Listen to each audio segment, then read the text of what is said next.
changamoto zinapotokea katika nchi, kuna changamoto zinatokea, viongozi na wasihi sana wao muweze kuwa na ustahimilivu, muweze kuwa na namna ya kuweza kubeba majukumu ambayo wakati fulani yanaweza yakaonyesha ya kwamba ni changamoto zito.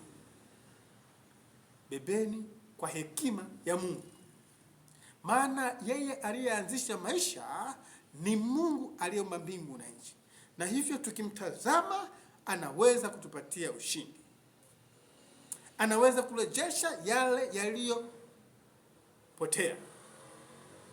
Hivyo kwa wanandoa, kuweni na ujasiri. Ni kweli mmesafiri kwenye ndoa, watoto 2, 3, 4, zoruba inatokea kwenye ndoa. Baba hampendi tena mama, mama hampendi tena baba, mnaanza michakato ya kuachana. Hapana, eleweni safari ya maisha. Kuna mabadiliko fulani, safari ya ndoa kuna mabadiliko fulani. Ni vema sana kutambua, na ukishatambua namna ya kuyabeba hayo. Ni kweli leo mama anaweza katangulia kalala mauti, hukujua ya kwamba kuna mabadiliko.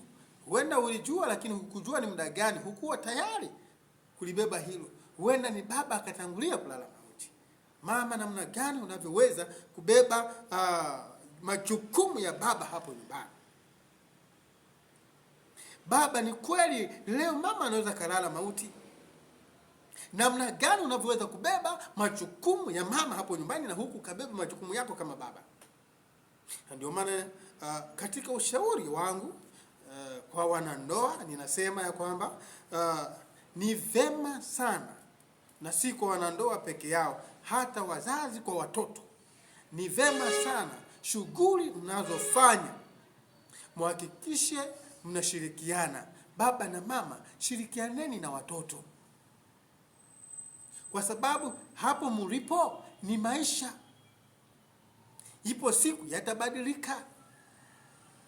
Baba na mama, shirikianeni katika shughuli mnazofanya. Baba, saidia mama hapo nyumbani, na wakati fulani mama, chukua majukumu ya baba, kwa sababu tambua ipo siku. Mtu mmoja, na ni mwandishi mahiri katika Biblia, ni Paulo, aliandika katika kitabu chake katika Biblia hii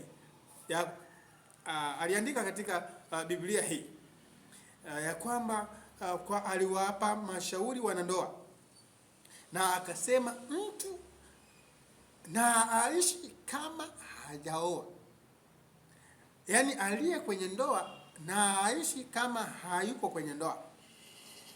Hiyo kauli alizungumza na alimaanisha nini? Alichomaanisha ni hiki: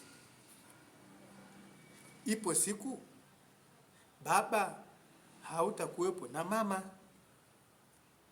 na kwa sababu hautakuwepo na mama, fanya majukumu ya mama hapo nyumbani. Ipo siku mama, kwa sababu ni maisha na ni kwa sababu